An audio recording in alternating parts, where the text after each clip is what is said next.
கர்த்தருடைய பரிசுத்த நாமத்துக்கு மகிமை உண்டாகட்டும். கர்த்தருடைய ஜெபத்தை கேட்டதற்காக கரங்களை தட்டி கர்த்தரை ஸ்தோத்திரம் பண்ணுவோம். ஸ்தோத்திரம் ஸ்தோத்திரம் ஸ்தோத்திரம் ஸ்தோத்திரம் ஸ்தோத்திரம் ஸ்தோத்திரம். கர்த்தர் கடந்த 7 மாதங்களாய் நம்மை கண்மணி போல பாதுகாத்து இந்த 8ஆம் மாதம் முதல் தேதியிலே ஆண்டவராகிய தேவன் நம்மை கொண்டு வந்திருக்கிறார். ஆண்டவராகிய தேவன் நமக்கு கொடுக்கிற இந்த மாதம் கொடுக்கிற வாக்கு தத்தம் நியாயாதிபதிகள் 6ஆம் அதிகாரம் 14வது வசனத்திலே இப்படி சொல்லப்பட்டிருக்கிறது. கர்த்தர் அவனை நோக்கி பார்த்து, உனக்கு இருக்கிற இந்த பலத்தோடு போ, நீ இஸ்ரவேலரை மீதியானரின் கைக்கு நீக்கலாக்கி ரட்சிப்பாய், உன்னை அனுப்புகிறவர் நான் அல்லவா என்றார். கர்த்தருடைய பரிசுத்த நாமத்துக்கு மகிமை உண்டாகட்டும். பக்கத்தில் இருக்கிறவங்களை கைப்பிடிச்சு சொல்லுங்க, உனக்கு இருக்கிற இந்த பலத்தோடு போ. நல்லா வாயை திறந்து நல்லா சத்தமாக சொல்லுங்க, உனக்கு இருக்கிற இந்த பலத்தோடு போ, உன்னை அனுப்புகிறவர் கர்த்தர் அல்லவா, உன்னை அனுப்புகிறவர் கர்த்தர் அல்லவா, உன்னை அனுப்புகிறவர் கர்த்தர் அல்லவா. ஆமென். சரி, கர்த்தருடைய பரிசுத்த நாமத்துக்கு மகிமை உண்டாகட்டும். அருமையான கர்த்தருடைய பிள்ளைகளை, ஆண்டவராகிய தேவன் அன்றைக்கு கிதியோனை பார்த்து ஆண்டவர் சொன்னார், உனக்கு இருக்கிற இந்த பலத்தோடு போ என்று சொன்னார். அருமையான கர்த்தருடைய பிள்ளைகளை, கர்த்தருடைய பரிசுத்த நாமத்துக்கு மகிமை உண்டாகட்டும். ஆண்டவராகிய தேவன் முதல்ல முற்பிதாக்களை ஆண்டவராகிய தேவன் தேர்ந்தெடுத்தார். முற்பிதாக்களுக்கு அப்புறம் ஆண்டவர் தலைவர்களை ஆண்டவர் தேர்ந்தெடுத்தார். தலைவர்களுக்கு பின்பாக ஆண்டவர் நியாயாதிபதிகளை ஆண்டவராகிய தேவன் தேர்ந்தெடுத்தார். அருமையான கர்த்தருடைய பிள்ளைகளை, கர்த்தருடைய பரிசுத்த நாமத்துக்கு மகிமை உண்டாகட்டும். நியாயாதிபதிகள் புத்தகத்தில் 5வது நியாயாதிபதியாய் வருவது இங்கு கிதியோனை குறித்து நாம் வாசிக்கிறோம். இங்கே கிதியோனை குறித்து தான் கர்த்தர் சொல்றாரு, உனக்கு இருக்கிற இந்த பலத்தோடு நீ போ என்று சொல்லுகிறார். கர்த்தருடைய பரிசுத்த நாமத்துக்கு மகிமை உண்டாகட்டும். அருமையான கர்த்தருடைய பிள்ளைகளை, கிதியோன் கர்த்தருடைய பரிசுத்த நாமத்துக்கு மகிமை உண்டாகட்டும் கோதுமையை மீதியானுடைய கைக்கு தப்புவிக்கும்படியாக போரடித்து கொண்டிருந்தான். அந்த காலகட்டத்தில் கர்த்தருடைய பரிசுத்த நாமத்துக்கு மகிமை உண்டாகட்டும், இஸ்ரவேல் ஜனங்கள் மீதியானுடைய கையிலே அடிமையாய் இருந்தார்கள். கர்த்தருடைய பரிசுத்த நாமத்துக்கு மகிமை உண்டாகட்டும். 7 வருஷம் இஸ்ரவேலர்கள் மீதியானவர்களுக்கு கீழாக அவர்கள் அடிமைப்பட்டிருந்தார்கள். நன்றாய் கவனிக்கணும். இஸ்ரவேல் ஜனங்கள் ஆசீர்வாதம் வரும்பொழுது இந்த மீதியானவர்கள் என்ன செய்வார்கள் சொன்னால், இஸ்ரவேலுடைய ஆசீர்வாதங்களை எல்லாம் கொண்டு போய் விடுவார்கள். இந்த ஆசீர்வாதத்தை இழந்து விடக்கூடாது என்பதற்காக கிதியோன் கர்த்தருடைய பரிசுத்த நாமத்துக்கு மகிமை உண்டாகட்டும் கோதுமையை மீதியானுடைய கையிலே விட்டுவிடக்கூடாது என்பதற்காக அவன் போரடித்து கொண்டிருப்பான். அப்போதான் கர்த்தருடைய தூதனானவர் சொல்றாரு, பராக்கிரமசாலியே, கர்த்தர் உன்னோடு கூட இருக்கிறார் அப்படின்னு சொல்றார். அல்லேலூயா. நியாயாதிபதிகள் 6ஆம் அதிகாரம் 12ஆம் வசனத்தில் வாசிக்கும் பொழுது, கர்த்தருடைய தூதனானவர் அவனுக்கு தரிசனமாகி, பராக்கிரமசாலியே, கர்த்தர் உன்னோடு இருக்கிறார் என்றான். அப்ப அருமையான கர்த்தருடைய பிள்ளைகளை, கர்த்தருடைய பரிசுத்த நாமத்துக்கு மகிமை உண்டாகட்டும். கிதியோனை பார்த்து கர்த்தருடைய தூதனானவர் சொல்றார். கர்த்தருடைய பரிசுத்த நாமத்துக்கு மகிமை உண்டாகட்டும். நன்றாய் கவனிக்கணும். இங்க கர்த்தருடைய தூதனானவர் என்று சொல்லப்படுது. தூதன் என்று சொன்னால் தூதர்கள், தூதனானவர் என்று வந்தால் ஆண்டவராகிய இயேசு கிறிஸ்து. அல்லேலூயா. பழைய ஏற்பாட்டில் ஆண்டவராகிய இயேசு கிறிஸ்து எப்படி வெளிப்படுகிறார் அப்படின்னு சொன்னா, தூதனானவர் அப்படிங்கிற இடத்துல எல்லாம் வருது அப்படின்னு சொன்னா அதெல்லாம் ஆண்டவராக இயேசு கிறிஸ்துவை குறிக்கும். அப்போ அவருக்கு பூமியில மனுஷனை போல சரீரம் அல்ல. கர்த்தருடைய பரிசுத்த நாமத்துக்கு மகிமை உண்டாகும். அதுக்கு முன்பாக வார்த்தையாக இருந்த அவர். அப்போ அருமையான கர்த்தருடைய பிள்ளைகளை, இவர் ஆண்டவராகிய இயேசு கிறிஸ்து தான் என்பதற்கு நமக்கு அடையாளப்படுத்தும்படியாக 14ஆம் வசனத்துல கர்த்தர் அவனை நோக்கி பார்த்துன்னு சொல்றாரு. அல்லேலூயா. அப்போ யார் பேசிக்கொண்டிருக்கிறது? தூதனானவர் தான் கிதியோனோடு பேசிக்கொண்டிருக்கிறார். அப்போ 14ஆம் வசனத்துல வரும்பொழுது கர்த்தர் அவனை பார்த்து என்று சொல்கிறார். அப்போ அந்த தூதனானவர் தான் யார் என்று சொன்னால் ஆண்டவராகிய இயேசு கிறிஸ்து. இயேசுங்கிற பெயருக்கு பூமியில 2000 ஆண்டுகளுக்கு முன்பாக தான் இயேசு என்ற பெயர் ஆண்டவருக்கு கொடுக்கப்பட்டது. அதற்கு முன்பாக அவர் பிதாவாகிய தேவனுக்கும் குமாரனாகிய தேவனுக்கும் பரிசுத்த ஆவியானவருக்கும் எல்லாரும் ஒரு சமமாக இருக்கிற ஒரு தெய்வத்தை தான் நாம் ஆராதித்து கொண்டிருக்கிறோம். அல்லேலூயா. அப்போ ஆண்டவர் கிதியோனை பார்த்து முதல் ஓப்பனிங்க என்ன சொல்றார் அப்படின்னு சொன்னா, பராக்கிரமசாலியே என்று சொல்லுகிறார். பராக்கிரமசாலியே. ஆனா கிதியோன் அதற்கு பதில் என்ன தெரியுங்களா சொல்றான், நான் என்னுடைய கோத்திரத்துல எல்லாரோடையும் நான் சின்ன கோத்திரம், என் குடும்பத்துல எல்லாரை விட நான் சின்னவன் அப்படின்னு சொல்லி அங்க தேவனுடைய சமூகத்துல நான் ஒன்றும் இல்லை ஆண்டவரே அப்படின்னு சொல்றான். கர்த்தருடைய பரிசுத்த நாமத்துக்கு மகிமை உண்டாகட்டும். நன்றாய் கவனிக்கணும். வாசிமா. என் ஆண்டவனே, நான் இஸ்ரவேலின் எதினாலே ரட்சிப்பேன். இதோ மனாசையில் என் குடும்பம் மிகவும் எளியது. என் தகப்பன் வீட்டில் நான் எல்லோரிலும் சிறியவன் என்றான். அப்போ நியாயாதிபதிகள் 6:15 கிதியோன் இப்படியா சொல்றான், ஆண்டவரே என்னுடைய கோத்திரத்தில், மனாசையின் கோத்திரத்தில் நான் என்னுடைய குடும்பம் மிகவும் எளியது, ரொம்ப சின்னது. என் தகப்பன் வீட்டில் நான் எல்லோரிலும் நான் சிறியவன் என்று சொல்லுகிறான். அருமையான கர்த்தருடைய பிள்ளைகளை, கர்த்தர் அவனுக்கு கொடுக்கிற பெயர் என்னென்ன? பராக்கிரமசாலி என்றார். ஆனா அவன் தன்னை குறித்து என்ன நினைத்து கொண்டிருக்கிறான்? நான் எல்லாரோட சின்னவன், என் குடும்பத்துல நான் சின்னவன், என் கோத்திரத்துல நான் சின்னவன். கர்த்தருடைய பரிசுத்த என்னை கொண்டு ஆண்டவர் என்ன செய்ய போறாரு? அல்லேலூயா. அருமையான கர்த்தருடைய பிள்ளைகளை, நன்றாய் புரிந்து கொள்ளுங்க. தேவனுடைய பார்வையில் நீங்க எப்படி இருக்கிறீங்கன்னா பராக்கிரமசாலியா இருக்கிறீங்க. ஆனா உங்க பார்வையில் நீங்க எப்படி இருக்கீங்கன்னா, நான் ஒன்றும் இல்லை ஆண்டவரே, நான் என்னை கொண்டு நீங்க என்ன செய்ய போறீங்க? எனக்கு ஒண்ணுமே தெரியாது, நான் என்னை பத்தி நீங்க என்ன நினைச்சிட்டு இருக்கிறீங்களோ? அல்லேலூயா. அப்போ உங்களுடைய பார்வையில நீங்கள் சிறியவர்களா இருந்தாலும் தேவனுடைய பார்வையில நீங்க எப்படி இருக்கிறீங்கன்னா பராக்கிரமசாலியை போல இருக்கிறீங்க. அல்லேலூயா. கர்த்தருடைய பரிசுத்த நாமத்துக்கு மகிமை உண்டாகட்டும். அருமையான கர்த்தருடைய பிள்ளைகளை, இந்த கிதியோன் இடத்துல கர்த்தர் சொல்றார், பராக்கிரமசாலியே கர்த்தர் உன்னோடு கூட இருக்கிறார். கர்த்தர் உன்னோடு கூட இருக்கிறார். அப்ப கர்த்தர் கிதியோனை பார்த்து ஆண்டவர் சொல்றார், உனக்கு இருக்கிற இந்த பலத்தோடு போ, இந்த பலத்தோடு போ. அருமையான கர்த்தருடைய பிள்ளைகளை, இந்த மீதியானரை நீ முறியடிப்பாய், நீ ஜெயிப்ப அப்படின்னு ஆண்டவர் சொல்றார். அல்லேலூயா. அப்ப இந்த மாசத்துல ஆண்டவர் நமக்கு கொடுக்கிற வாக்குத்தத்தம் என்ன? நீ எதிலையெல்லாம் தோல்வி அடைந்திருக்கிறாயோ அதுல எல்லாம் இந்த 8வது மாதத்துல கர்த்தர் உனக்கு ஜெயத்தை கொடுக்க அவர் வல்லமையுள்ள தேவனாய் இருக்கிறார். அல்லேலூயா. அருமையான கர்த்தருடைய பிள்ளைகளை, இந்த கிதியோன் இந்த மீதியானரை, இந்த கர்த்தருடைய பரிசுத்த நாமத்துக்கு மகிமை உண்டாகட்டும், நீங்க வீட்டில் போயிட்டு நியாயாதிபதிகள் 6ஆம் அதிகாரம், 7ஆம் அதிகாரம், 8ஆம் அதிகாரம், இந்த 3 அதிகாரத்துல இந்த கிதியோனுடைய முழு சரித்திரமும் தேவன் அவனை கொண்டு மீதியானரை எப்படி ஜெயித்தார் என்பதை குறித்தும் சொல்லப்பட்டிருக்கிறது. கர்த்தருடைய பரிசுத்த நாமத்துக்கு மகிமை உண்டாகட்டும். அருமையான கர்த்தருடைய பிள்ளைகளை, இந்த மீதியானரை ஜெயிக்க தேவன் கிதியோனுக்கு 3 அடையாளத்தை ஆண்டவர் காண்பித்தார். அல்லேலூயா. கர்த்தருடைய பரிசுத்த நாமத்துக்கு மகிமை உண்டாகட்டும். அருமையான கர்த்தருடைய பிள்ளைகளை, இப்படி கர்த்தரும் கிதியோனும் பேசிக் கொண்டிருக்கிறார்கள். அப்ப இவனுக்கு ஒரு டவுட், பேசுறது கர்த்தரா இல்ல வேற யாராவது வந்து நம்மளை, கர்த்தருடைய பரிசுத்த நாமத்துக்கு மகிமை உண்டாகட்டும், வேற யாராவது வந்து சொல்றாங்களா அப்படின்னு சொல்லி இவனுக்கு ஒரு சந்தேகம். கர்த்தருடைய பரிசுத்த நாமத்துக்கு மகிமை உண்டாகட்டும். உடனே அவர் சொல்றாரு, ஆண்டவரே நீர் ஆனால் இங்கே வெயிட் பண்ணுங்க, நான் உங்களுக்காக ஒரு ஆகாரத்தை சமைச்சு கொண்டு வரேன், அதை நீங்க சாப்பிட்டுட்டு போங்க அப்படின்ற. அல்லேலூயா. உடனே தேவன் சொல்றாரு, நீ வர்ற வரையும் நான் இங்கேயே இருக்கிறேன், நீ வர்ற வரையும் நான் எங்க இருக்கிறேன்? இங்கேயே இருக்கிறேன் அப்படின்னு சொன்னார். அல்லேலூயா. அதே போல கிதியோன் போனாரு, சமைச்சாரு, கொண்டு வந்தாரு, அதை வந்து ஒரு கற்பாறையின் மேல வை அப்படின்னாரு. தேவன் அதை என்ன பண்ணாருங்க, அந்த அவன் கொடுத்த ஆகாரத்தை அங்கீகரித்தார். அல்லேலூயா. உடனே இவனுக்குள்ள ஒரு தைரியம் வந்துருச்சு. இவனுக்குள்ள என்ன வந்துருச்சுங்க? ஒரு தைரியம் வந்துருச்சு.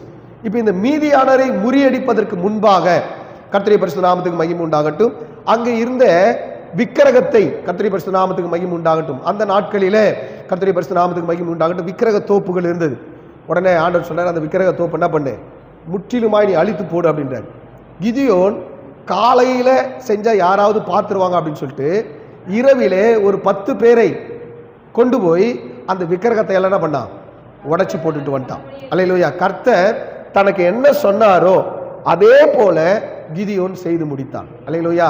காலையில வந்த உடனே ஜனங்கள்லாம் அப்படியே பயங்கரமா அரசல் புரசலா பேசுறாங்க, என்னப்பா இது, நம்ம தெய்வம் எல்லாம் என்ன பண்ணிருது, உடைக்கப்பட்டிருக்கிறதே, யார் இந்த காரியத்தை செஞ்சாங்க அப்படின்னு சொல்லி விசாரிக்கும் பொழுது, கர்த்தருடைய பரிசுத்த நாமத்துக்கு மகிமை உண்டாகட்டும், கிதியோன் தான் எல்லாத்தையும் என்ன பண்ணான், நைட் வந்து உடைச்சி போட்டானோன்னா அந்த ஊராரெல்லாம் கிதியோனை கொலை செய்யும்படியாக அவன் வீட்டுக்கு வந்துட்டாங்க. கர்த்தருடைய பரிசுத்த நாமத்துக்கு மகிமை உண்டாகட்டும். உடனே அவங்க அப்பா, கிதியோனோட அப்பா சொன்னாரு, அது தெய்வம் தானே, அது அதுக்காக வழக்காடிக்கிட்டோம், நீங்க ஏன்பா அதுக்காக சப்போர்ட் பண்ண வரீங்க அப்படின்ட்டு. அல்லேலூயா. உடனே எல்லாரும் என்ன பண்ணாங்க, காம்ப்ரமைஸ் ஆகி, கடவுள்னா அதுவே தண்டனை கொடுக்கட்டும் அப்படின்னு சொல்லிட்டு எல்லாம் என்ன பண்ணாங்க, வீட்டுக்கு போயிட்டாங்க. கர்த்தருடைய பரிசுத்த நாமத்துக்கு மகிமை உண்டாகட்டும். கிதியோனுக்குள்ள முதல் சக்சஸ். அல்லேலூயா. அப்போ அருமையான கர்த்தருடைய பிள்ளைகளை, நம் ஜெயம் எடுக்க வேண்டுமானால் நம்முடைய இடத்தில் இருக்கிற தேவனுக்கு பிரியம் இல்லாததை முற்றிலுமாக நாம் அகற்றி போட வேண்டும். அல்லேலூயா. கர்த்தருடைய பரிசுத்த நாமத்துக்கு மகிமை உண்டாகட்டும். ஆண்டவர் சொல்றாரு, அப்பா நீ மீதியானவர் என்ன பண்ணுவேன், நீ முறியடிப்பாய் அப்படின்றார். கர்த்தருடைய பரிசுத்த நாமத்துக்கு மகிமை உண்டாகட்டும். உடனே இந்த கிதியோன் என்ன செய்யறான், ஆண்டவரே எனக்கு ஒரு அடையாளத்தை காட்டுங்க ஆண்டவரே. சரி என்ன கேளு அப்படின்றார் ஆண்டவர். கர்த்தருடைய பரிசுத்த நாமத்துக்கு மகிமை உண்டாகட்டும். உடனே அவன் சொல்றான், நான் ஒரு தோலை நான் போடுறேன், அந்த தோல் மாத்திரம் நனைந்து இருக்கணும், மற்ற பூமி எல்லாம் காய்ந்திருக்கணும் அப்படின்றான். ஆண்டவர் அதே போல தோல் மாத்திரம் நனைந்திருக்கிறது, பூமி முழுவதும் என்ன பண்ணுதுங்க, காய்ந்து இருக்கிறது. ஆண்டவரே இன்னும் கொஞ்சம் கேட்டீங்க, ஆண்டவரே இன்னும் ஒரு டெஸ்ட் பண்ணிடுறேன், இந்த தோல் மாத்திரம் காய்ந்திருக்கணும், பூமி எல்லாம் நனைந்திருக்கணும். சரி ஓகேப்பா, நாளைக்கு அதே மாதிரி செய்யறேன் அப்படின்னு சொல்லிட்டு கர்த்தர் என்ன பண்ணுங்க, அதே மாதிரி செய்தார். அல்லேலூயா. அருமையான கர்த்தருடைய பிள்ளைகளே, இந்த இரண்டாவது அடையாளத்துல கர்த்தருடைய பரிசுத்த நாமத்துக்கு மகிமை உண்டாகட்டும், இந்த கிதியோனுக்குள்ள என்ன வந்தது அப்படின்னா கர்த்தருடைய ஆவியானவர் வர ஆரம்பிச்சிட்டார். அல்லேலூயா.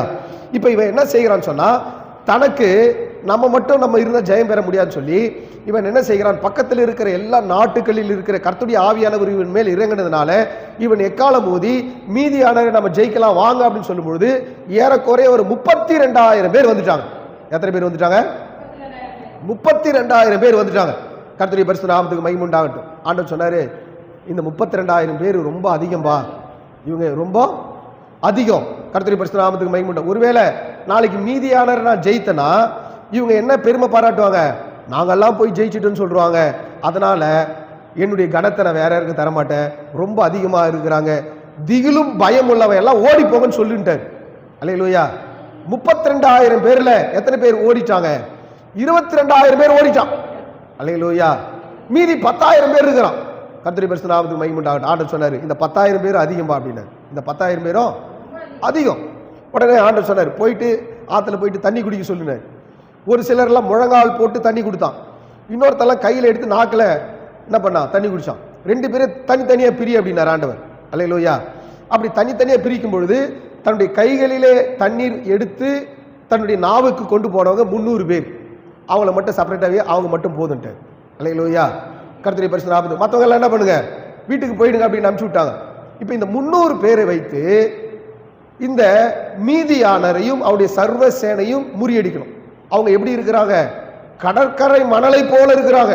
அவங்க டீம் எப்படி இருக்குங்க, மீதியானியர்கள். கர்த்தருடைய பரிசுத்த நாமத்துக்கு மகிமை உண்டாகட்டும். ஒரு 3 டீம் என்ன பண்றாங்க, கடற்கரை மணலை போல இருக்கிறாங்க. இப்ப கிதியோன் 300 பேரை வச்சு என்ன பண்ணணும், ஜெயம் எடுக்கணும். அல்லேலூயா. திரும்ப ஆண்டவர் சொல்றாரு, அப்பா இந்த 300 பேர் உனக்கு போதுன்ற, ஆனா உனக்குள்ள பயம் இருக்கிறது எனக்கு தெரியுது, அதனால இன்னைக்கு நைட்டு அந்த பாளையத்தில் போய் என்ன நடக்குதுன்றதை மட்டும் கேட்டு வா அப்படின்றார். அல்லேலூயா. 3வது அடையாளத்தை கர்த்தர் கிதியோனுக்கு ஆண்டவர் காட்டுறார். உடனே கிதியோனும் அவனோடு கூட இருக்கிற ஒரு சகோதரனும் 2 பேரும் சேர்ந்து என்ன பண்றாங்க, அந்த பாளையத்துக்குள்ள போகும்போது அங்க 2 பேர் பேசிக்கிறாங்க. அப்பா நான் ஒரு சொப்பனம் பார்த்தேன், ஒரு பெரிய ஒரு அப்பம் உருண்டு வந்து என்ன பண்ணுது, மீதியாருடைய பாளையத்தெல்லாம் உடச்சி பிடிச்சி, இது என்னன்னா கிதியோனுப்பா, கிதியோன் வந்து நம்மளெல்லாம் என்ன பண்ண போறான், அழிக்க போறான் அப்படின்னு சொல்லி 2 பேர் பேசணுன்னே கிதியோனுக்கு ஒரு தைரியம் வந்துச்சு. அல்லேலூயா. அல்லேலூயா. கர்த்தருடைய பரிசுத்த நாமத்துக்கு மகிமை உண்டாகட்டும். இந்த 300 பேரை கொண்டு கர்த்தர் கிதியோனுக்கு ஜெயத்தை கர்த்தர் கொடுத்தார். ஒரு கையில தீவட்டி, இன்னொரு கையில எக்காலம், தீவட்டிக்கு மேல பானை. அல்லேலூயா. போட்டுட்டு 3 பகுதியாய் பிரித்து 100 பேரா பிரிச்சு பாளையத்தை சுத்தில நிறுத்திட்டாங்க. கிதியோன் சொன்னார், நான் எப்படி செய்யறனோ அதே போல செய்யுங்க அப்படின்னார். பானையை உடைச்சாங்க, தீவட்டி எடுத்தாங்க, எக்காலத்தை ஊதுனாங்க. கர்த்தரின் கிதியோனின் பட்டயம் கர்த்தரின் பட்டயம் சொன்னாங்க. அல்லேலூயா. நீ செய்ய வேண்டியதா ஒன்னே ஒண்ணுதான், பானையை உட, தீவட்டி வெளி வரட்டும், எக்காலத்தை ஊது. அல்லேலூயா. 3 காரியத்தை செய்யணும். எத்தனை காரியத்தை செய்யணும்? ஜெயம் எடுப்பதற்கு 3 காரியம் செய்யணும். ஒன்று பானை உடைக்கப்படணும். அல்லேலூயா. அப்ப பானை என்பது என்ன? நம்முடைய சரீரம் தான் பானை. அல்லேலூயா. உன் பானை உடைஞ்சதுன்னா உனக்குள்ள இருக்கிற இயேசுங்கிற ஒளி வெளியே வந்துடுவார். அந்த ஒளி வெளியே வந்துருச்சுன்னா நீ ஜெயம் பெற்றுவ. எத்தனை பேருக்கு புரிஞ்சுது? அல்லேலூயா. அப்ப ஆண்டவர் கிதியோனை கொண்டு என்ன செஞ்சாருங்க, ஒரு பெரிய ஜெயத்தை எடுக்க கர்த்தர் உதவி செய்தார். அல்லேலூயா. அருமையான கர்த்தருடைய பிள்ளைகளை ஆண்டவர் சொன்னாரு, கர்த்தருடைய பரிசுத்த நாமத்துக்கு மகிமை உண்டாகட்டும், உனக்கு இருக்கிற இந்த பலன் போதும். அல்லேலூயா. அப்ப இந்த கிதியோனுடைய சம்பவத்திலிருந்து நாம் கற்றுக்கொள்ளுகிற பாடம் என்ன, தேவன் இதிலிருந்து நமக்கு என்ன கற்றுக் கொடுக்கிறார் அப்படின்னு சொன்னா, சில நேரத்தில் நம்ம என்ன நினைச்சுக்கிறோம் அப்படின்னு சொன்னா, ஆண்டவரே எனக்குள்ள பலனே இல்லையே, என்னை கொண்டு நீங்க என்ன ஆண்டவரே செய்ய போறீங்க அப்படின்னு சொல்லி நீங்க நினைச்சிட்டு இருக்கிறீங்க. ஆனா உங்களை குறித்து தேவன் என்ன நினைத்திருக்காருன்னா, நீ பராக்கிரமசாலி, நீ ஒருத்தனே போதும் ஜெயிக்கிறதுக்குன்னு கர்த்தர் வச்சுக்கிறார். அல்லேலூயா, அல்லேலூயா. அருமையான கர்த்தருடைய பிள்ளைகளே, இந்த 8வது மாதத்துல உன்னுடைய வாழ்க்கையில ஒருவேளை இதுவரை உன்னை அடிமைப்படுத்தி கொண்டிருந்த காரியம், இந்த இஸ்ரவேல் ஜனங்களை மீதியானியர்கள் 7 வருஷம் அடிமைப்படுத்தி இருந்தாங்க. ஆனா கர்த்தர் கிதியோனை கர்த்தர் எழுப்பினார் பாருங்க. ஆண்டவர் மீதியானரை ஜெயிக்க கர்த்தர் உதவி செய்தார். அல்லேலூயா. அதே போல கர்த்தர் உங்களை கொண்டு இந்த நீங்க எதிலெல்லாம் நீங்கள் குறைவுபட்டு இருக்கிறீர்களோ, எதிலெல்லாம் நீங்கள் தோல்வி அடைந்து இருக்கிறீர்களோ, அதிலெல்லாம் கர்த்தர் உங்களுக்கு ஜெயத்தை கொடுக்க கர்த்தர் வல்லமையுள்ள தேவனாக இருக்கிறார். அல்லேலூயா. அருமையான கர்த்தருடைய பிள்ளைகளை, தலைவர்களை கர்த்தர் எப்படி எழுப்புகிறார் அப்படின்னு சொன்னா, நமக்குள்ள இருக்கிற சுபாவம் என்னன்னா, நான் ஒன்றும் இல்லை ஆண்டவரே, நான் சின்னவன், எனக்கு ஒன்றும் தெரியாது நம்ம நினைக்கிறோம். ஆனா கர்த்தர் உங்களுக்குள்ள இருக்கிற திறமைகளை வெளியே கொண்டு வருகிற மாதமாக ஆண்டவர் இந்த 8வது மாசத்தை கர்த்தர் வச்சிருக்கிறார். அல்லேலூயா. கர்த்தருடைய பரிசுத்த நாமத்துக்கு மகிமை உண்டாகட்டும். அருமையான கர்த்தருடைய பிள்ளைகளை, வேதத்தில் நாம் பார்க்கும் பொழுது சவுல் கழுதைகளை மேய்த்தி கொண்டிருந்தான். கர்த்தருடைய பரிசுத்த நாமத்துக்கு மகிமை உண்டாகட்டும். தன்னுடைய தகப்பனுடைய கழுதைகளை அவன் மேய்த்து கொண்டிருந்தான். கழுதைகள் காணாத போச்சு.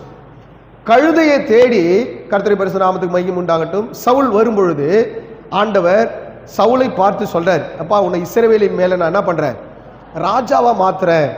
அப்ப மாத்துறேன்னு சொல்லும்போது சவுல் சொல்றாரு, 1 சாமுவேல் 9ஆம் அதிகாரம் 21வது வசனத்துல, அப்பொழுது சவுல் பிரதியுத்தரமாக, நான் இஸ்ரவேல் கோத்திரத்தில் சிறிதான பெஞ்சமின் கோத்திரம் அல்லவா, பெஞ்சமின் கோத்திரத்தில் குடும்பங்களில் எல்லாம் என் குடும்பம் அற்பமானது அல்லவா, நீர் இப்படிப்பட்ட வார்த்தைகளை என்னிடத்தில் சொல்வானேன். அல்லேலூயா. என் குடும்பம் எப்படி இருக்கு, அற்பமான குடும்பம். அல்லேலூயா. நம்மளுடைய பார்வையில நம்ம என்ன நினைக்கிறோம், என் குடும்பம் எப்படி இருக்குது, அற்பமா இருக்கிறது, தள்ளப்பட்டு இருக்கிறது. அருமையான கர்த்தருடைய பிள்ளைகளை, எல்லாரை விட நான் ரொம்ப சின்னவனா இருக்கிறேன். ஆனா கர்த்தர் சவுல் எப்படி தெரியுமா பாக்குறாரு, இஸ்ரவேலின் முதல் ராஜாவா பாக்குறார். அல்லேலூயா, அல்லேலூயா. கிதியோன் எப்படி பாக்குறான், ஆண்டவரே நான் சின்னவா ஆண்டவரேன்றான். ஆனா கர்த்தர் அவனை பராக்கிரமசாலியா பாக்குறார். சவுல் எல்லாரை விட நான் சின்னவன்றா, ஆண்டவர் அவனை ராஜாவா பாக்குறார். அல்லேலூயா. அப்ப தேவனுடைய பார்வையில் நீங்கள் எப்படி இருக்கிறீர்கள், ராஜாக்களா இருக்கிறீர்கள். கர்த்தரை பரிசுத்தா. ஆனா நீங்க என்ன தெரியுமா சொல்றீங்க, நான் அற்பமான ஆண்டவரே, எனக்கு ஒன்றும் தெரியாத ஆண்டவரே, என்னால் ஒன்றும் முடியாத ஆண்டவரே. அல்லேலூயா. அருமையான கர்த்தருடைய பிள்ளைகளை, உங்க பார்வை தேவனுடைய பார்வை. உங்க பார்வையில நீங்க அற்பமா எண்ணப்படலாம், ஒருவேளை சிறியவர்களா எண்ணப்படலாம், ஒருவேளை தள்ளப்பட்டவர்களா இருக்கலாம். ஆனா தேவனுடைய பார்வையில எப்படி தெரியுமா இருக்கிறீங்க, நீங்க பராக்கிரமசாலியா இருக்கிறீங்க, நீங்க ராஜாவா இருக்கிறீங்க. அல்லேலூயா. இவனால நம்பவே முடியல, சவுலால் என்ன பண்ண முடியல, ஆண்டவர் என்ன ராஜாவாக்க போறார் நம்பவே முடியல. உடனே அதுக்கு அடையாளமாக ஆண்டவராகிய தேவன் சாமுவேல் தீர்க்கதரிசியின் மூலமாக கர்த்தர் சொல்றாரு, நீ போகும்பொழுது ரெண்டு மனுஷன் முன்னாடி வருவான், உன் கழுதை கிடைச்சிச்சுன்னு சொல்லி முதல் ரிசல்ட் சொல்லுவான். ரெண்டாவது, இன்னும் கொஞ்சம் தூரம் போகும்பொழுது தீர்க்கதரிசிகள் கூட்டம் எதிர வரும், நீ அந்த கூட்டத்தை பார்த்த உடனே நீயும் தீர்க்க தரிசனம் சொல்லுவ அப்படின்னாரு. அல்லேலூயா. கர்த்தருடைய பரிசுத்த நாமத்துக்கு மகிமை உண்டாகட்டும். அந்த தீர்க்க தரிசனத்தை நீ சொல்லும் பொழுது வேறு மனுஷனா மாறுவ அப்படின்னாரு. அல்லேலூயா. அதே போல சவுல் சாமுவேலை விட்டு போகும்பொழுது 2 பேர் எதிர வந்து சொல்றாங்க, உங்க அப்பா நீ கழுதை தேடி போன, நீ கழுதெல்லாம் கிடைச்சிச்சு, கழுதியினுடைய व्यसனத்தை விட்டு அப்பா இப்போ நீ காணும்னு சொல்லி என்ன பண்றாரு, व्यसனப்பட்டு கொண்டிருக்கிறாரு, சீக்கிரம் போ அப்படின்றாங்க. சவுல் இன்னும் கொஞ்சம் சீக்கிரமா போகும்பொழுது இன்னொரு இடம் வரும்போது அங்க தீர்க்கதரிசிகள் கூட்டம் வருது. தீர்க்கதரிசிகள் கூட்டம் வந்தோடனே இவரும் தீர்க்கதரிசிகளோடு சேரும் பொழுது தீர்க்கதரிசிகளில் ஒருவராக சவுலும் எண்ணப்படுகிறார். அருமையான கர்த்தருடைய பிள்ளைகளே, கர்த்தருடைய ஆவியானவர் சவுல் மேல வந்த உடனே கர்த்தர் அவனை வேறு மனுஷனாய் மாத்துறார். இந்த 8ஆம் மாதம் முதல் தேதியில வந்திருக்கிற சபைக்குள் வந்திருக்கிற ஒவ்வொருவரையும் கர்த்தர் வேறு மனுஷனாய் வெளியே அனுப்புறார். ஒருவேளை நீங்க உள்ள வரும்பொழுது நான் சின்னவன், நான் அற்பமானவன், எனக்கு ஒன்று இல்லை அப்படின்னு சொல்லி நீங்க வந்திருக்கலாம். ஆனா ஆண்டவராகிய தேவன் சொல்றாரு, நீங்க வெளியே போகும்பொழுது கர்த்தர் உங்களுக்கு வேறொரு அபிஷேகத்தை கொடுத்து கர்த்தர் வேறொரு மனுஷனாக, பராக்கிரமசாலியாக, ராஜாவுக்கு ஏற்ற ஒரு அபிஷேகத்தை கொடுத்து கர்த்தர் உங்கள் ஒவ்வொருவரையும் கர்த்தர் உங்களை புடமிட்டு கர்த்தர் அனுப்ப போகிறார். அருமையான கர்த்தருடைய பிள்ளைகளே, கர்த்தருடைய ஆவியானவர் உங்கள் மேல் பலமாய் இறங்கும் பொழுது கர்த்தர் உங்களை வேறு மனுஷனாய் மாற்றுவார். பேதுரு பிரசங்கித்துக் கொண்டிருக்கும் பொழுது கர்த்தருடைய ஆவியானவர் தம்முடைய பிள்ளைகள் மேல் வந்தது போல இந்த பிரசங்கத்தை கேட்டுக் கொண்டிருக்கும் பொழுது கர்த்தருடைய ஆவியானவர் உங்களை வேறு மனுஷனாய் மாற்றி கர்த்தர் உங்கள் ஒவ்வொருவரையும் கர்த்தர் உங்களை பயன்படுத்த அவர் வல்லவராய் இருக்கிறார். ஒருவேளை நீ அற்பமாய் எண்ணப்பட்டிருக்கலாம், நீ சிறுமையாய் எண்ணப்பட்டிருக்கலாம். ஆண்டவர் உன்னை பார்த்து சொல்லுகிறார், பராக்கிரமசாலியே, பராக்கிரமசாலியே, உன்னை அனுப்புகிறவர் நான் அல்லவா. அருமையான கர்த்தருடைய பிள்ளைகளே, ஒரு காரியத்தை நீங்கள் மறந்து போகாதீர்கள். உங்களை அனுப்புகிறவர் ஆண்டவராகிய இயேசு கிறிஸ்து. உங்களை அனுப்புகிறவர் பிதாவாகிய தேவன். எந்த நோக்கத்துக்காக உங்களை அனுப்புகிறாரோ அந்த நோக்கத்தை உங்களை கொண்டு நிறைவேற்ற அவர் வல்லமையுள்ள தேவனாய் இருக்கிறார். அருமையான கர்த்தருடைய பிள்ளைகளே, ஆண்டவராகிய தேவன் உன்னை கொண்டு பெரிய காரியங்களை செய்ய அவர் வல்லமையுள்ள தேவனாய் இருக்கிறார். அல்லேலூயா. இந்த காரியங்கள் எல்லாம் சவுலுக்கு நடந்தது. ஆனா சாமுவேல் வரும்போது சவுல் ஒளிஞ்சுங்கிறார். அல்லேலூயா. ராஜாவை அபிஷேகம் பண்றதுக்கு சவுல் வரார். ஆனா சவுல் ஒளிஞ்சிட்டு இருக்கிறாரு. சாமுவேல் அபிஷேகம் பண்றதுக்காக வரார். சவுலை காணம் தேடுறாங்க. அல்லேலூயா. சில நேரத்தில் கர்த்தர் உன்னை தேடி பார்க்குறாரு. நம்ம என்ன தெரியுமா பண்றோம்? இந்த வேலைக்கு நான் தகுதி இல்லை ஆண்டவரே, இந்த வேலைக்கு நம்ம ஒழிஞ்சிக்கணும் போய், இந்த வேலைக்கு நான் என்ன பண்ணல, தகுதி இல்லை. தேவனுடைய ஊழியத்தை செய்ய எனக்கு என்ன இல்லை, தகுதி இல்லை. அருமையான கர்த்தருடைய பிள்ளைகளை, கர்த்தர் உன்னை கொண்டு செய்யணும்னு நினைச்சதை உன்னை கொண்டு தான் செய்வார். அல்லேலூயா. அருமையான கர்த்தருடைய பிள்ளைகளை, கர்த்தருடைய பரிசுத்த நாமத்துக்கு மகிமை உண்டாகட்டும். நீங்க சவுல் எவ்வளவு ஒளிஞ்சானோ ஆண்டவர் அவனை கண்டுபிடிச்சு தூக்கிட்டு வந்து ராஜாவாக அபிஷேகம் பண்ணிட்டாங்க. அல்லேலூயா. நீ எந்த இடத்துல போய் ஒளிஞ்சாலும் சரி, கர்த்தர் உன்னை கொண்டு செய்யணும்னு சொன்ன காரியங்களை கர்த்தர் உன்னை கொண்டு செய்ய அவர் வல்லமையுள்ள தேவனாய் இருக்கிறார். அல்லேலூயா. அருமையான கர்த்தருடைய பிள்ளைகளை, ஆண்டவர் கிதியோனை பயன்படுத்தினது போல, சவுலை பயன்படுத்தினது போல கர்த்தர் உன்னையும் என்னையும் அவர் பயன்படுத்த அவர் வல்லமையுள்ள தேவனாய் இருக்கிறார். அல்லேலூயா. கர்த்தருடைய பரிசுத்த நாமத்துக்கு மகிமை உண்டாகட்டும். ஆண்டவர் எரேமியாவை பார்த்து சொன்னார், எப்பா நீ இஸ்ரவேல் ஜனங்களுக்கு முன்பாக போய் தீர்க்க தரிசனம் சொல்லு அப்படின்னார். எரேமியா என்ன செஞ்சாரு? கர்த்தருடைய பரிசுத்த நாமத்துக்கு மகிமை உண்டாகட்டும். எரேமியா 1ஆம் அதிகாரம் 6வது வசனத்தில் வாசிக்கும் பொழுது, எரேமியா 1:6 கர்த்தருடைய பரிசுத்த நாமத்துக்கு மகிமை உண்டாகட்டும். கர்த்தராகிய ஆண்டவரே, நான் பேச அறியே சிறு பிள்ளையாய் இருக்கிறேன். அல்லேலூயா. ஆண்டவர் எரேமியாவை இஸ்ரவேலுக்கே தீர்க்கதரிசனம் சொல்ல கூப்பிடுறாரு. ஆனா எரேமியா என்ன சொல்றாரு? நான் பேச எனக்கு தெரியாத ஆண்டவரே, நான் சிறு பிள்ளையா இருக்கிறேன், நான் அறியேன் ஆண்டவரே. நல்லா கவனிக்கணும். எரேமியாவை கர்த்தர் எந்த பார்வையில பார்க்கிறாரு? இஸ்ரவேலின் தீர்க்கதரிசி அவர் தான். அல்லேலூயா. எரேமியாவை கர்த்தர் இஸ்ரவேலின் தீர்க்கதரிசியா பார்க்கிறார். ஆனா எரேமியா எப்படி நினைக்கிறாருன்னா, கர்த்தருடைய பரிசுத்த நாமத்துக்கு மகிமை உண்டாகட்டும், நான் பேச எனக்கு பேசவே தெரியாது ஆண்டவரே. அல்லேலூயா. சில நேரத்தில் நம்ம என்ன சொல்லுவோம்? எனக்கு பேசவே தெரியாது ஆண்டவரே. அல்லேலூயா. கர்த்தருடைய பரிசுத்த நாமத்துக்கு மகிமை உண்டாகட்டும். 1996 கர்த்தர் எனக்கு அபிஷேகத்தை கொடுத்தார். அபிஷேகத்தை கொடுத்து ஆண்டவர் சொன்னாரு, உன்னை நான் போதகனா மாற்ற போறேன் அப்படின்னாரு. நான் என்ன தெரியுமா நினைச்சேன்?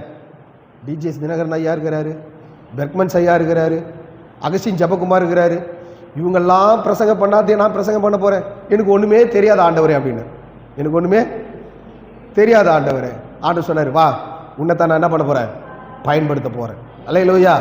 கர்த்தருடைய பரிசுத்த நாமத்துக்கு மகிமை உண்டாகட்டும். அருமையான கர்த்தருடைய பிள்ளைகளை, ஆண்டவராகிய தேவன் என்ன நினைச்சு நம்மளை கூப்பிட்டாலும் நம்ம நினைச்சு திரும்ப நினைக்கிறோம், எனக்கு ஒண்ணுமே தெரியாத ஆண்டவரே, நான் என்ன செய்ய ஆண்டவரே பண்ண போறேன். எரேமியா இப்படிதான் சொன்னார், எனக்கு ஒண்ணுமே தெரியாத ஆண்டவரே அப்படின்னு. தொடர்ந்து வாசிங்க. அதுல எரேமியா 1:7-8 கர்த்தருடைய பரிசுத்த நாமத்துக்கு மகிமை உண்டாகட்டும். ஆனாலும் கர்த்தர் நான் சிறு பிள்ளை என்று சொல்லாதே, நான் உன்னை அனுப்புகிற எல்லாரிடத்திலும் போய் ஆமென் நான் உனக்கு கட்டளையிடுகிற எல்லாவற்றையும் பேசுவாயாக. அல்லேலூயா. நீ அவர்களுக்கு பயப்பட வேண்டாம், உன்னை காக்கும்படிக்கு உன்னோடு கூட இருக்கிறேன். அல்லேலூயா. கர்த்தர் உனக்கு வாக்கு பண்றார் மகளே, கர்த்தர் உனக்கு வாக்கு பண்ணுகிறார், நான் உன்னோடு கூட இருக்கிறேன், உன்னை காக்கும்படிக்கு நான் உன்னோடு கூட இருக்கிறேன். அல்லேலூயா. ஆனா நம்ம என்ன திரும்ப சொல்றோம்? ஆண்டவரே நான் சின்ன பையன் ஆண்டவரே, எனக்கு ஒன்றும் தெரியாது ஆண்டவரே. கர்த்தருடைய பரிசுத்த நாமத்துக்கு மகிமை உண்டாகட்டும். ஆண்டவர் சொல்றாரு, நான் உன்னுடைய வாயை நான் பயன்படுத்திக்கிறேன் அப்படின்ட்டு. அல்லேலூயா. உன்னுடைய நாவை நான் பயன்படுத்திக்கிறேன். நீ செய்ய வேண்டியதெல்லாம் ஒன்னே ஒன்று தான், நீ ஒப்பு கொடு போதும். அல்லேலூயா. அருமையான கர்த்தருடைய பிள்ளைகளை, அப்போ எரேமியாவுடைய பார்வையில் எரேமியா எப்படி இருக்கிறாருன்னா பேச அறியாதவனாக இருக்கிறார். ஆனால் ஆண்டவர் அந்த பேச அறியாதவனை தான் ஆண்டவர் எரேமியாவை ஒரு பெரிய தீர்க்கதரிசியாக மாற்றினார். அல்லேலூயா. எல்லாரும் வேற மாதிரி சொல்றாங்க தீர்க்க தரிசனம், எரேமியா கர்த்தருடைய வார்த்தையை சொல்றார். கர்த்தருடைய பரிசுத்த நாமத்துக்கு மகிமை உண்டாகட்டும். அப்ப நல்லா கவனிக்கணும், கர்த்தர் உன்னை கொண்டு செய்ய வேண்டிய காரியங்களை கர்த்தர் உன்னை கொண்டு தான் செய்வார். அல்லேலூயா. அது எத்தனை பேர் தடுத்தாலும் சரி. அல்லேலூயா. ஆனால் கர்த்தர் உன்னை தேர்ந்தெடுத்துட்டார் அப்படின்னு சொன்னால் உன்னை கொண்டு பெரிய காரியங்களை செய்ய அவர் வல்லமில்ல தேவனாக இருக்கிறார். அருமையான கர்த்தருடைய பிள்ளைகளை, எரேமியாவை ஆண்டவராக தேவன் பயன்படுத்தினார். இஸ்ரவேலருக்கு எல்லாம் தீர்க்கதரிசி சொன்னார், அப்பா இஸ்ரவேலர்கள் நீங்கள் பாபிலோன் தேசத்துக்கு அடிமையாக கொண்டு போக போடுகிறீங்க, நீங்கள் மனம் திரும்புங்கன்னு சொன்னார். ஆனால் என்ன பண்ணல இஸ்ரவேல் ஜனங்க? மனம் திரும்பலை. அவர் சொன்ன தீர்க்க தரிசனம் அவருடைய நாட்களிலே நடந்தது. கர்த்தருடைய பரிசுத்த நாமத்துக்கு மகிமை உண்டாகட்டும். ஏசாயா தீர்க்க தரிசனம் சொன்னார். அது எப்போ நடந்ததுன்னா 700 வருஷத்துக்கு அப்புறமாக சில காரியங்கள் நடந்தது. எரேமியா சொன்ன தீர்க்க தரிசனம் அப்போ பிரசன்டே நடந்தது. அல்லேலூயா. கர்த்தருடைய பரிசுத்த நாமத்துக்கு மகிமை உண்டாகட்டும். அவங்க எப்படி அடிமையாக போவாங்க, 70 வருஷம் பாபிலோன் தேசத்தில் இருப்பாங்க, திரும்ப 70 வருஷம் பொறுத்து திரும்ப தன்னுடைய சொந்த நாட்டுக்கு வருவாங்க. எல்லா தீர்க்க தரிசனமும் கர்த்தர் அப்படியே நிறைவேற்றினார். அல்லேலூயா. கர்த்தருடைய பரிசுத்த நாமத்துக்கு மகிமை உண்டாகட்டும். தானியேல் இந்த எரேமியா தீர்க்க தரிசன புஸ்தகத்தை வாசித்து தான் ஞானவானா மாற்றான். அல்லேலூயா. எரேமியா தீர்க்க தரிசன புஸ்தகத்தில் 70 வருஷம் இவங்க அடிமையாக இருப்பாங்க, அதுக்கப்புறம் விடுதலை ஆக்கப்படுவாங்கங்கிற ரகசியத்தெல்லாம் தானியேல் எப்படி தெரிஞ்சுக்கினாருன்னா இந்த எரேமியா புஸ்தகத்தை வாசி தான் தெரிஞ்சுக்கினார். அல்லேலூயா. அருமையான கர்த்தருடைய பிள்ளைகளை, அப்ப நீங்கள் தேவனுடைய ரகசியத்தை அறிந்து கொள்ள, வேதத்தில் இருக்கிற மகத்துவங்களை அறிந்து கொள்ள நீங்க வேதத்தை படிக்க படிக்க படிக்க படிக்க கர்த்தர் உங்களை இன்னும் பல மடங்கு பயன்படுத்த அவர் வல்லமில்ல தேவனாக இருக்கிறார். அருமையான கர்த்தருடைய பிள்ளைகளை, நம்ம நினைச்சிட்டு இருக்கிறோம் நம்ம சின்ன பையன், நான் அற்பமானவன், எனக்கு ஒன்றும் தெரியாது. ஒருவேளை உங்க பார்வையில் அப்படி இருக்கலாம். ஆனா கர்த்தர் உங்களை எந்த பார்வை பார்க்கிறாருன்னா, நீ பராக்கிரமசாலியா பார்க்கிறாரு, உன்னை ராஜாவா பார்க்கிறாரு, உன்னை தீர்க்கதரிசியா பார்க்கிறாரு. ஆண்டவராகிய தேவன் உன்னை கொண்டு இந்த தேசத்துல ஒரு பெரிய பலத்த காரியங்களை செய்ய அவர் டிசைட் பண்ணிட்டாரு. இந்த 8வது மாசத்துல அதை ஓபன் பண்ண போறார். நீங்க செய்ய வேண்டியதெல்லாம் ஒன்னே ஒண்ணுதான், தேவனுக்கு நீங்க என்ன செய்யுங்க, உங்களை ஒப்பு கொடுங்க. அல்லேலூயா. இதே போலதான் மோசஸும் சொன்னார். இதே போலதான் மோசஸ் சொல்றாரு, ஆண்டவர் நான் திக்குவாயும் மந்தனாவுமா இருக்கிறேன். நான் என்ன எப்படி இருக்கிறேன்? யாத்திராகமம் 4ஆம் அதிகாரம் 10வது வசனத்தில் வாசிக்கும் பொழுது, மோசே கர்த்தரை நோக்கி, ஆண்டவரே இதற்கு முன்னாவது அடியோடு பேசின பின்னாவது நான் வாக்கு வல்லவன் அல்ல, நான் திக்குவாயும் மந்த நாவும் உள்ளவன். அல்லேலூயா. ஆண்டவர் சொல்றாரு. கர்த்தருடைய பரிசுத்த நாமத்துக்கு மகிமை உண்டாகட்டும். மோசஸ் 40 வருஷம் ஆடு மேய்ச்சிட்டு இருக்கிறார். தன்னுடைய மாமனுடைய ஆட்டை மேய்ச்சிட்டு இருக்கிறார். கர்த்தருடைய பரிசுத்த நாமத்துக்கு மகிமை உண்டாகட்டும். ஆண்டவராகிய தேவன் முட்செடியின் நடுவிலே மோசைக்கு கர்த்தர் தரிசனத்தை கொடுத்தார். அந்த முட்செடி வெந்து போகாமல் இருப்பது அப்படின்னு கிட்ட போய் பார்க்குறார். அப்போ கர்த்தர் பேச ஆரம்பிக்கிறார். மோசே வா, உன்னை நான் எகிப்துக்கு அனுப்புகிறேன். அல்லேலூயா. மோசஸ் எங்கேருந்து வந்தார்? எகிப்திலிருந்து தான் ஓடி வந்தார். இப்போ ஆண்டவர் என்ன சொல்கிறாருங்க, எகிப்துக்கு நான் உன்னை என்ன பண்ணுறேன், திரும்ப அனுப்புகிறேன். மோசஸுடைய வாழ்க்கையை 3 பகுதியாக பிரிக்கலாம். ஒன்று 40 வருஷம் எகிப்தில் இருந்தார். 2வது 40 வருஷம் ஆடுகளை மேய்த்து கொண்டிருந்தார். 3வது 40 வருஷம் இஸ்ரவேல் ஜனங்களை வனாந்தரத்தில் வழி நடத்தினார். மொத்தம் 120 வருஷம் வாழ்ந்தார். கர்த்தருடைய பரிசுத்த நாமத்துக்கு மகிமை உண்டாகட்டும். அருமையான கர்த்தருடைய பிள்ளைகளை, மோசஸ் ஆண்டவர் கூப்பிடுற, அப்பா வாப்பா, உன்னை எகிப்தில் இருக்கிற ஜனங்களை விடுதலை ஆக்க உன்னை நான் அனுப்புகிறேன் அப்படின்றார். அதுக்கு மோசஸ் சொல்கிற ரிசல்ட் என்ன? நான் திக்குவாயோ மந்த நாவும் ஆண்டவரே. அப்புறம் சொல்கிறார், வேற யாராவது அனுப்புங்க, என்ன அனுப்புவானா அப்படின்றார். ஆண்டவர் சொல்கிறார், வா உன்னை தான் நான் அனுப்புகிறேன். உன் அண்ணன் ஆரோன் சகோதரன் அல்லவா, அவனை உனக்கு வாயை தரேன், நீ எதுவும் அவன்கிட்ட பேசாத. உங்கள் அண்ணன்கிட்ட சொல்லு, உங்கள் அண்ணன் போய் என்ன பண்ணுவான், பார்வோன்னு சொல்லுவான், உன் அண்ணனுக்கு தேவனாக நான் வைக்கிறேன் அப்படின்ட்டு. அல்லேலூயா. கர்த்தருடைய பரிசுத்த நாமத்துக்கு மகிமை உண்டாகட்டும். ஆண்டவர் ஆகிய தேவன் மோசஸ் ஆண்டவர் தலைவனாக பார்த்தார். ஆனால் மோசஸ் என்ன தெரியுமா, எனக்கு ஆடு மேய்க்கு தான் லாக்கினான். அல்லேலூயா. சில நேரத்தில் நம்ம என்ன தெரியுமா நினைக்கிறோம், நம்ம இதுக்கு தான் லாக்கி போனது அப்படின்னு நினைக்கிறோம். ஆனால் கர்த்தர் உன்னை தலைவனாய் மாற்றுவதற்கு, தலைவனாய் உயர்த்துவதற்கு கர்த்தர் சித்தம் கொண்டிருக்கிறார். அல்லேலூயா. அருமையான கர்த்தருடைய பிள்ளைகளை, அதே போல கர்த்தர் மோசேயை ஆண்டவர் ஒரு தலைவனாக மாற்றினார். அல்லேலூயா.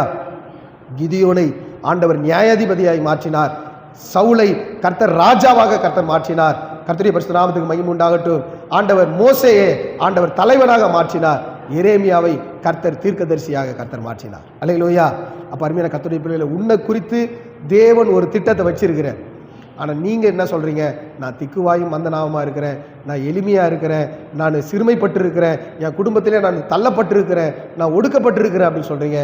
ஆனால் ஆண்டவர் சொல்கிறாரு, உன்னை கொண்டு நான் தேசத்திலே பெரிய காரியங்களை செய்வேன். ஆண்டவர் சொல்கிறார், உன்னை அனுப்புகிறவர் நான் அல்ல, நான் தான் உன்னை அனுப்புகிறேன், நான் தான் உன்னை அனுப்புகிறேன். அருமையான கர்த்தருடைய பிள்ளைகளை, ஆண்டவர் உன்னை அனுப்பும்பொழுது நீ அதுக்கு கீழ்ப்படிவாயானால் நீ ஒரு தலைவனாய் மாறுவாய், ஒரு தீர்க்கதரிசியாய் மாறுவாய், ஒரு நியாயாதிபதியாய் மாறுவாய், ஒரு ராஜாவாக மாறுவாய். அல்லேலூயா. அருமையான கர்த்தருடைய பிள்ளைகளை, கண்டினியூஷன் தொடர்ந்து நம்ம ஞாயிற்றுக்கிழமையில இதை நம்ம தியானிப்போம். கர்த்தர் கொடுத்த இந்த வார்த்தைகளுக்காய் நம் கர்த்தரை சோத்திரம் பண்ணுவோம். சோத்திரம் சோத்திரம் சோத்திரம் சோத்திரம் சோத்திரம். நாளைக்கு தான் ஞாயிற்றுக்கிழமையா? ஆமாம். டெய்லி ப்ரேயர் நடக்கிறதுனால என்ன கிளம்புன்னு மறந்துட்டேன். சரி, கர்த்தர் நல்லவர். சண்டே சர்வீஸில் நம்ம தொடர்ந்து இந்த வசனத்தை நம்ம என்ன பண்ணுவோம்? தியானிப்போம். பாஸ்டர் அம்மா அவர்கள் ஜெபம் பண்ணி முடிப்பாங்க.